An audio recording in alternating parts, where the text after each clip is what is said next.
NIOS 10th social science book 2 chapter 20 शीर्षक केंद्रीय स्तर पर शासन। इस पाठ को पढ़ लेने से हम निम्नलिखित तथ्यों को स्पष्ट रूप से समझ सकते हैं। 1. भारत के राष्ट्रपति की चुनाव प्रक्रिया, कार्यकाल तथा शक्तियां एवं उसके कार्यों की व्याख्या। 2. प्रधानमंत्री की नियुक्ति तथा मंत्रिपरिषद के गठन, शक्तियों और कार्यों का विश्लेषण। 3. प्रधानमंत्री की शक्तियां तथा स्थिति एवं मंत्रिपरिषद के साथ उसके संबंधों का परीक्षण। 4. संसद का गठन, उसकी शक्तियां तथा कार्य। राज्यसभा और लोकसभा की स्थिति की तुलना। 5. भारत के सर्वोच्च न्यायालय के गठन एवं न्यायिक क्षेत्राधिकार, इसकी न्यायिक पुनरावलोकन की शक्ति की व्याख्या तथा जनहित याचिका एवं न्यायिक सक्रियता के हमारे दैनिक जीवन पर प्रभाव। प्रश्न 1. राष्ट्रपति का निर्वाचन कैसे होता है? उत्तर. राष्ट्रपति का चुनाव अप्रत्यक्ष निर्वाचन मंडल के द्वारा किया जाता है, जिसमें संसद के दोनों सदनों के तथा राज्य विधानसभाओं के निर्वाचित सदस्य शामिल होते हैं। इसके अतिरिक्त केंद्र शासित प्रदेशों दिल्ली और पौंडीचेरी की विधानसभाओं के सदस्य भी शामिल होते हैं। मतदान गुप्त होता है। उसका चुनाव आनुपातिक प्रतिनिधित्व प्रणाली से एकल संक्रमणीय मत द्वारा किया जाता है। प्रश्न 2. मंत्रिपरिषद की नियुक्ति कौन करता है? उत्तर. मंत्रिपरिषद की नियुक्ति राष्ट्रपति करता है। प्रश्न 3. प्रधानमंत्री को कौन नियुक्त करता है? उत्तर. प्रधानमंत्री की नियुक्ति भारत के प्रधानमंत्री को राष्ट्रपति द्वारा नियुक्त किया जाता है, परंतु राष्ट्रपति उसी व्यक्ति को इस पद पर नियुक्त करता है जो लोकसभा में बहुमत दल का नेता हो। यदि किसी दल को लोकसभा में स्पष्ट बहुमत प्राप्त नहीं है तो वह ऐसे व्यक्ति को इस पद पर नियुक्त करता है जो उसकी दृष्टि में लोकसभा के बहुमत का समर्थन प्राप्त कर सकता है। प्रश्न 4. मंत्रिपरिषद के निर्णयों के बारे में राष्ट्रपति को कौन जानकारी देता है? उत्तर. मंत्रिपरिषद के निर्णयों के बारे में राष्ट्रपति को प्रधानमंत्री जानकारी देता है। प्रश्न 5. राष्ट्रपति के चुनाव में मतदान का अधिकार किसे प्राप्त है? उत्तर. राष्ट्रपति के चुनाव में निम्नलिखित व्यक्तियों को मतदान करने का अधिकार प्राप्त है। 1. राज्यों की विधानसभाओं के निर्वाचित सदस्य तथा 2. संसद के दोनों सदनों के निर्वाचित सदस्य। इस चुनाव में मनोनीत विधायकों तथा मनोनीत सांसदों को वोट डालने का अधिकार नहीं है। प्रश्न 6. प्रधानमंत्री कौन होता है? प्रधानमंत्री बनने के लिए आवश्यक योग्यताएं एवं कार्य बताएं। उत्तर. भारत में संसदीय शासन प्रणाली को अपनाया गया है, जिसमें शासन के 2 प्रधान होते हैं, एक संवैधानिक तथा दूसरा वास्तविक। राष्ट्रपति संवैधानिक प्रधान है, जबकि प्रधानमंत्री वास्तविक। प्रधानमंत्री का पद केंद्रीय शासन का सबसे प्रभावशाली पद है। वह सरकार का वास्तविक प्रधान है। वह समस्त प्रशासन की धुरी है। प्रधानमंत्री की नियुक्ति राष्ट्रपति करता है, परंतु वास्तविक तौर पर राष्ट्रपति उसी व्यक्ति को प्रधानमंत्री के पद पर नियुक्त कर सकता है जो बहुमत वाले दल का नेता हो या जिसे लोकसभा में बहुमत का समर्थन प्राप्त हो। हाँ, जब लोकसभा में किसी भी दल को स्पष्ट बहुमत न मिला हो, तो राष्ट्रपति को इस संबंध में स्वविवेक से निर्णय लेने का अधिकार होता है। प्रधानमंत्री बनने के लिए जरूरी योग्यताएं निम्न हैं। 1. वह भारत का नागरिक हो। 2. वह 25 साल की उम्र पार कर चुका हो। 3. उसके द्वारा केंद्र, राज्य तथा स्थानीय सरकार के अधीन कोई पद धारण न किया गया हो। 4. वह पागल या दिवालिया घोषित न किया गया हो। 5. वह संसद द्वारा समय समय पर बनाए कानूनों के अनुरूप योग्यता रखता हो। प्रधानमंत्री के कार्य। केंद्रीय शासन की समस्त कार्यपालिका शक्तियां राष्ट्रपति में निहित है, परंतु व्यवहार में उन शक्तियों का प्रयोग प्रधानमंत्री के नेतृत्व में मंत्रिपरिषद करती है। प्रधानमंत्री राष्ट्रपति के प्रमुख सलाहकार या मंत्रिपरिषद के नेता के रूप में महत्वपूर्ण शक्तियों का प्रयोग करता है। वह संपूर्ण प्रशासन पर नियंत्रण रखता है। वह मंत्रियों का चयन करता है तथा उनके बीच विभागों का बंटवारा करता है।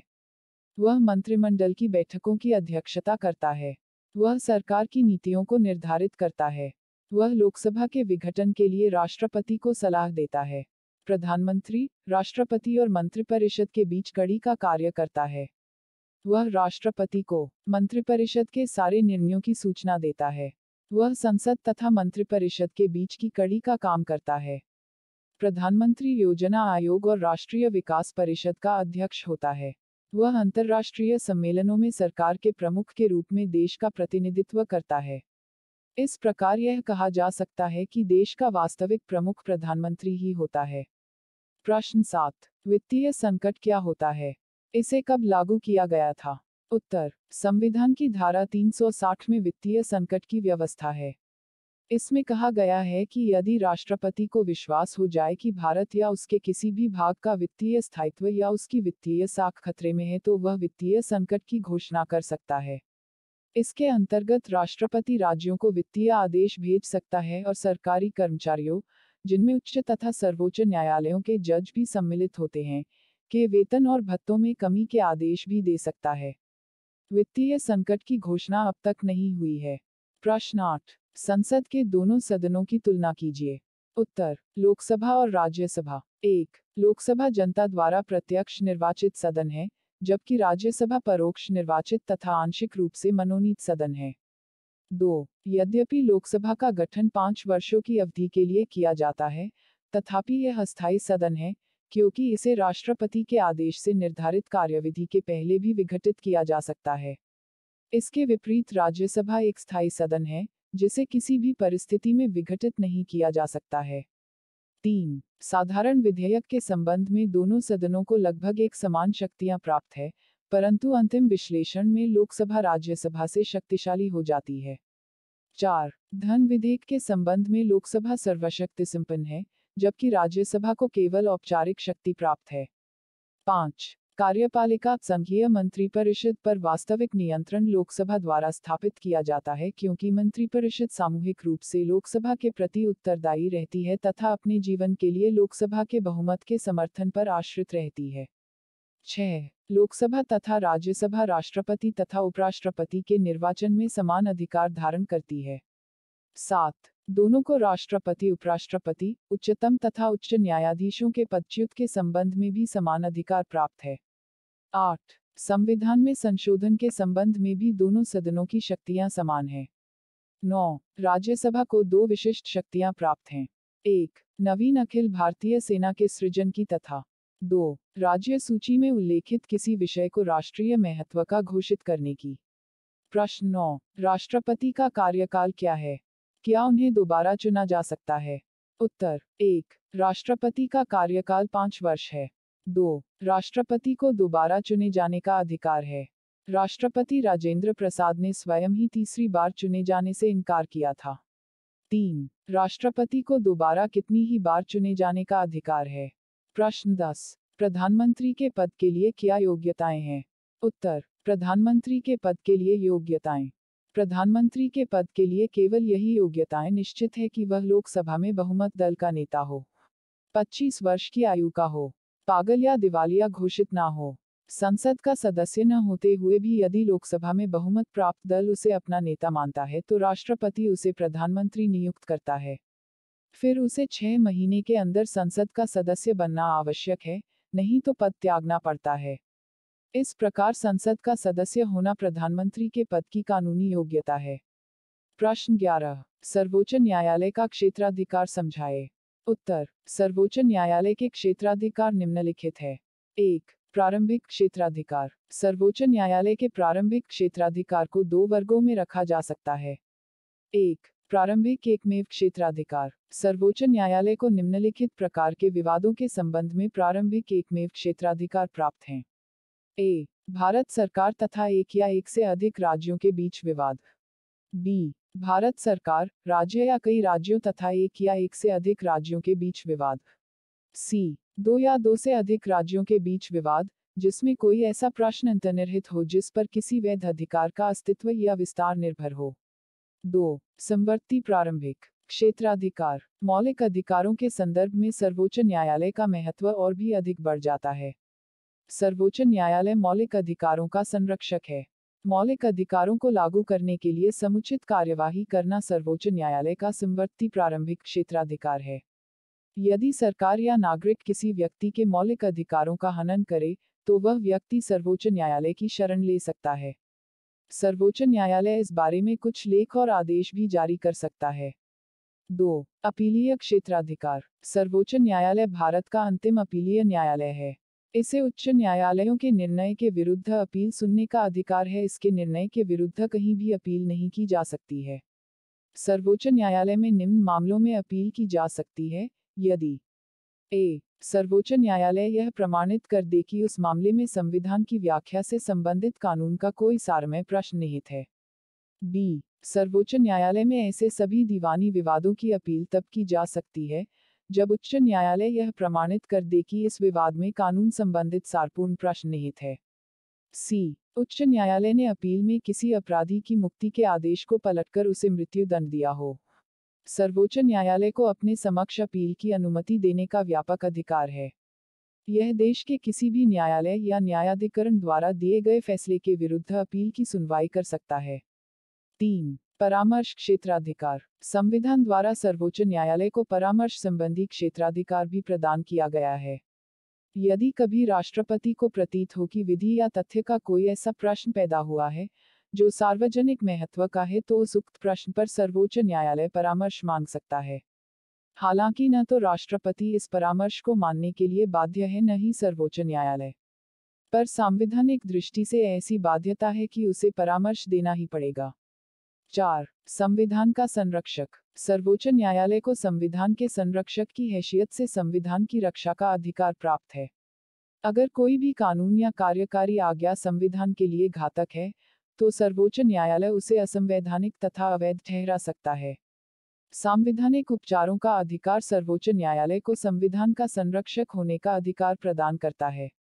5. अभिलेख न्यायालय। सर्वोच्च न्यायालय एक अभिलेख न्यायालय भी है। इस न्यायालय के निर्णय सावधानीपूर्वक रखे जाते हैं और उच्च न्यायालयों के समक्ष साक्षी के रूप में स्वीकार किए जाते हैं। किसी भी न्यायालय में उन्हें प्रस्तुत करने पर उनकी प्रामाणिकता के विषय में संदेह नहीं किया जा सकता है। उनका अपमान करने वाले को न्यायालय अपमान के लिए दंड दे सकता है। 6. न्यायिक पुनर्वलोकन का अधिकार। न्यायिक पुनर्वलोकन का तात्पर्य सर्वोच्च न्यायालय द्वारा संविधान तथा उसकी सर्वोच्चता की रक्षा करने की व्यवस्था से है। सर्वोच्च न्यायालय अपने न्यायिक पुनर्वलोकन के अधिकार के अंतर्गत किसी भी कानून या कार्यकारी आदेश की वैधता का परीक्षण कर सकता है। भारतीय संविधान द्वारा उसे संघीय तथा राज्य सरकार द्वारा निर्मित विधियों के पुनर्वलोकन का अधिकार प्राप्त है। प्रश्न 12. राष्ट्रपति का कार्यकाल तथा महाभियोग क्या है? उत्तर. राष्ट्रपति 5 वर्ष के लिए अपने पद पर चुना जाता है और उन्हें दोबारा चुने जाने का अधिकार है। इससे पहले संसद उसे महाभियोग द्वारा अपदस्थ कर सकती है। यदि वह संविधान का उल्लंघन करे तो इस आधार पर एक सदन उस पर आरोप लगाता है और यह प्रस्ताव यदि 2/3 बहुमत से पास हो जाए तो दूसरा सदन इस पर छानबीन करता है।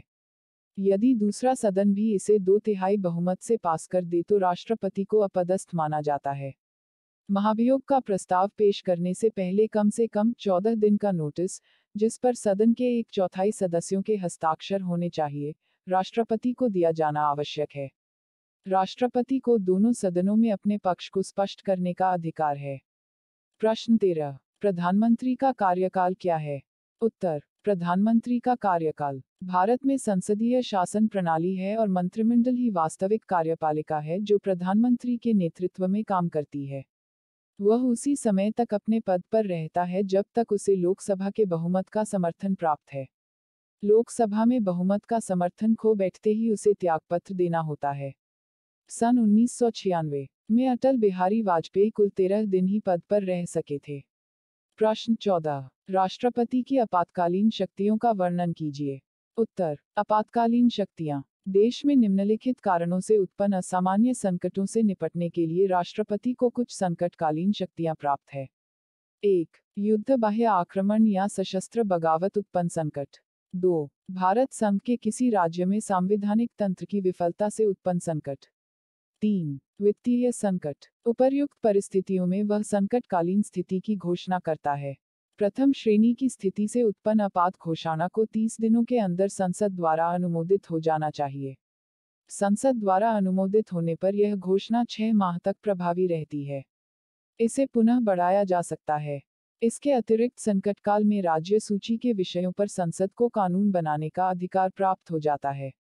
दूसरे प्रकार की आपात घोषणा तब की जाती है जब राज्य में संवैधानिक संकट उत्पन्न होता है, अर्थात जब किसी राज्य की सरकार संविधान के प्रावधानों के अनुरूप शासन चलाने में अक्षम हो जाती है, तो उस राज्य के राज्यपाल की रिपोर्ट पर राष्ट्रपति उस राज्य में आपातकाल की घोषणा करता है तथा उस राज्य का शासन राष्ट्रपति के अधीन हो जाता है। इसे राष्ट्रपति शासन कहा जाता है। यह स्थिति 6 महीने तक बनी रह सकती है और इसकी अवधि को एक बार में संसद की सहमति से 6 माह से अधिक के लिए नहीं बढ़ाया जा सकता और किसी भी परिस्थिति में यह 3 वर्ष से अधिक नहीं हो सकती। ऐसी स्थिति में राज्य की विधानसभा या तो निलंबित रहती है अथवा भंग कर दी जाती है। ऐसी परिस्थिति में संसद द्वारा उस राज्य के लिए कानून पारित किया जाता है। राज्य की समस्त कार्यकारी शक्तियों का निष्पादन राष्ट्र के नाम से उस राज्य का राज्यपाल करता है। तीसरे प्रकार की संकटकालीन घोषणा संपूर्ण देश या देश के किसी भाग में उत्पन्न आर्थिक संकट या अस्थिरता के कारण की जाती है। इस घोषणा की भी सहमति संसद द्वारा 2 माह के भीतर मिलनी चाहिए। संसद से सहमति मिलने पर यह घोषणा अनिश्चित काल के लिए लागू होगी, जब तक कि उसे राष्ट्रपति द्वारा समाप्त नहीं कर दिया जाता है। उस स्थिति में राज्य कर्मियों के वेतन भत्ते यहाँ तक कि सर्वोच्च और उच्च न्यायालय के न्यायाधीशों तक के वेतन भत्ते राष्ट्रपति द्वारा कम किए जा सकते हैं। प्रश्न 15। भारत के उपराष्ट्रपति द्वारा क्या भूमिका निभाई जाती है? उत्तर। भारत के उपराष्ट्रपति की भूमिका निम्नलिखित 2 क्षेत्रों से संबंधित है। 1. भारत का उपराष्ट्रपति राज्यसभा का पदेन अध्यक्ष होता है और इस दृष्टि से इसकी बैठकों की अध्यक्षता करता है तथा उनका सुचारू रूप से संचालन करता है। 2. जब किसी भी कारण से राष्ट्रपति का पद रिक्त हो जाए तो वह कार्यवाहक राष्ट्रपति के रूप में कार्य करता है। प्रश्न 16। भारत के राष्ट्रपति के शक्तियां और कार्य बताएं। उत्तर। भारत के राष्ट्रपति के शक्तियां और कार्य। राष्ट्रपति के कार्य और शक्तियां कुछ इस प्रकार है। 1. संसद का अधिवेशन बुलाना। संसद के दोनों सदनों में किसी विधेयक के ऊपर विवाद होने पर राष्ट्रपति दोनों सदनों का संयुक्त अधिवेशन बुलाता है और हर साल संसद के पहले अधिवेशन में दोनों सदनों को संबोधित भी करता है। 2. सदस्यों को मनोनीत करना। राष्ट्रपति को राज्यसभा में ऐसे 12 सदस्यों को मनोनीत करने का अधिकार है जिन्होंने कला, साहित्य, विज्ञान आदि के क्षेत्र में विशेष योगदान दिया हो। राष्ट्रपति लोकसभा में 2 एंग्लो इंडियन समुदाय के लोगों को भी मनोनीत कर सकता है यदि इस समुदाय के लोगों को लोकसभा में पर्याप्त प्रतिनिधित्व प्राप्त नहीं हुआ है। 3. अध्यादेश जारी करना। यदि किसी स्थिति की वजह से संसद नहीं चल रही हो और तत्काल कानून की आवश्यकता हो तो ऐसी स्थिति में राष्ट्रपति अध्यादेश जारी कर सकता है। यह अध्यादेश संसद द्वारा बनाए गए कानून के समान होता है। संसद का अधिवेशन शुरू होने के बाद यह अध्यादेश 6 सप्ताह से 6 माह तक प्रभावी रह सकता है। यदि संसद चाहे तो इन्हें स्थायी कानून भी बना सकती है तथा इस अध्यादेश को अवधि से पूर्व समाप्त भी कर सकती है। 6 माह की अवधि के बाद यह अध्यादेश स्वतः समाप्त हो जाते हैं। 4. सेना संबंधी शक्तियां। भारत का राष्ट्रपति जल, थल और वायु तीनों सेनाओं का सर्वोच्च सेनापति होता है। वह युद्ध तथा शांति की घोषणा करता है। 5. न्यायिक शक्तियां। सर्वोच्च न्यायालय और उच्च न्यायालय के जजों की नियुक्ति राष्ट्रपति द्वारा की जाती है। यदि किसी व्यक्ति को अदालत से सजा हो गई हो तो वह व्यक्ति क्षमादान, सजा को कम करने या उसमें परिवर्तन करने के लिए राष्ट्रपति से अपील कर सकता है। राष्ट्रपति मृत्युदंड प्राप्त अपराधी को क्षमादान दे सकता है। 6. प्रदेशों के शासन पर नियंत्रण। राष्ट्रपति प्रदेशों के शासन को भी देखता है। वह देखता है कि उनका शासन संविधान के अनुसार संचालित हो। यदि किसी प्रदेश में शासन तंत्र विफल हो जाता है तो वह राज्यपाल द्वारा रिपोर्ट मंगवाकर वहां राष्ट्रपति शासन की घोषणा कर सकता है। 7. पदाधिकारियों की नियुक्ति करना। राष्ट्रपति भारत के सभी महत्वपूर्ण अधिकारियों जैसे बहुमत प्राप्त दल के नेता, प्रधानमंत्री, सर्वोच्च न्यायालय और उच्च न्यायालय के न्यायाधीशों, संघ लोक सेवा के अध्यक्ष और सदस्यों, प्रदेशों के राज्यपाल, विदेशों में भारत के राजदूतों, महान्यायवादी, नियंत्रक एवं महालेखा परीक्षक, मुख्य चुनाव आयुक्त और मंत्रिपरिषद के सदस्यों की नियुक्तियां राष्ट्रपति करता है। 8. वित्तीय अधिकार। बजट को संसद के समक्ष प्रस्तुत करवाने का कार्य राष्ट्रपति ही करता है। केंद्र तथा प्रदेशों के मध्य आय के विवरण का अधिकार भी राष्ट्रपति को ही होता है। राष्ट्रपति सरकार को जरूरत पड़ने पर संसद से मंजूर किए बिना आकस्मिक निधि से धन दे सकता है। लोकसभा में वित्त विधेयक राष्ट्रपति की मंजूरी के बिना पेश नहीं किए जा सकते हैं। 9. कानून संबंधी शक्तियां। संसद द्वारा बनाए गए कोई भी विधेयक कानून का रूप नहीं ले सकता जब तक राष्ट्रपति उसे अपनी मंजूरी नहीं दे देता। राष्ट्रपति साधारण विधेयक को अस्वीकार या अपने सुझावों के साथ बिल को वापस संसद को विचार के लिए लौटा सकता है। यदि संसद बिना कोई परिवर्तन करे या राष्ट्रपति के सुझावों को मानकर दोबारा राष्ट्रपति के पास हस्ताक्षर के लिए भेजती है तो तब राष्ट्रपति को मंजूरी देनी ही होती है। 10. संकटकालीन शक्तियां। युद्ध, आक्रमण या आंतरिक सशस्त्र विद्रोह की स्थिति में संविधान के अनुच्छेद 352 के तहत राष्ट्रपति देश में राष्ट्रपति शासन की घोषणा कर सकता है। यदि प्रदेशों में संवैधानिक तंत्र विफल हो जाता है तो राष्ट्रपति अनुच्छेद 356 के तहत राष्ट्रपति शासन लागू कर सकता है। यदि राष्ट्र में कोई ऐसा वित्तीय संकट आ खड़ा हो तो राष्ट्रपति संविधान के अनुच्छेद 360 के तहत राष्ट्रपति शासन लागू कर सकता है। तो आइए जानते हैं कि इस पाठ के अंतर्गत हमने क्या क्या जानकारियां प्राप्त की। 1. संघीय सरकार का ढांचा और कार्यप्रणाली संसदीय प्रकार की सरकार के सिद्धांतों और परंपराओं पर आधारित है। राष्ट्रपति तथा प्रधानमंत्री के नेतृत्व में मंत्रिपरिषद कार्यपालिका है। संसद के दोनों सदन विधायिका है तथा सर्वोच्च न्यायालय सबसे उच्च न्यायपालिका है। 2. संविधान कार्यपालिका संबंधी सारी शक्तियां राष्ट्रपति को देता है जो राज्य का अध्यक्ष होता है।